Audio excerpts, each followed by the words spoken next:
بسم اللہ الرحمن الرحیم۔ السلام علیکم ورحمۃ اللہ وبرکاتہ۔ تو آج بھائیو بات کرتے ہیں حدیث کی چوتھی کتاب پر۔ حدیث کی چوتھی کتاب ہے سنن ابی داؤد۔ سنن ابی داؤد ابو داؤد سلیمان بن اشعث رحمۃ اللہ علیہ نے لکھی۔ یہ سیستان میں 202 ہجری میں پیدا ہوئے اور بصرہ میں 275 ہجری میں ان کی وفات ہوئی۔ یہ امام احمد بن حنبل کے شاگرد تھے۔ یہ انتہائی تقوی والے انسان تھے۔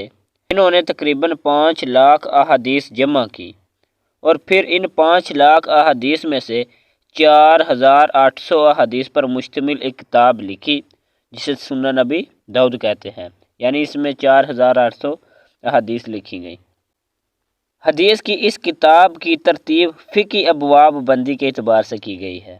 اس میں صرف صحیح یا صحیح کے قریب ترین احادیث شامل کی گئی ہیں۔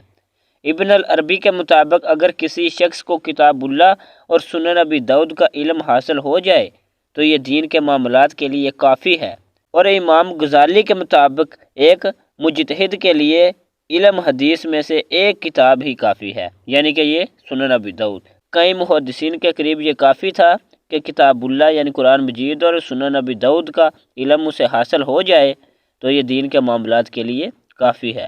یہ تھی سنن ابی داؤد کی، جو آپ کو میں نے تھوڑا سا تعارف کرایا کہ سنن ابی داؤد ابو داؤد سلیمان بن اشعث رحمۃ اللہ علیہ نے لکھی، اور یہ امام احمد بن حنبل کے شاگرد تھے، اور یہ انہوں نے حدیث کی کتاب لکھی کیونکہ انہیں تقریباً 5 لاکھ حدیث یاد تھی، تو ان میں سے انہوں نے 4800 حدیث پر مشتمل کتاب لکھی ہے جسے سنن ابی داؤد کہتے ہیں۔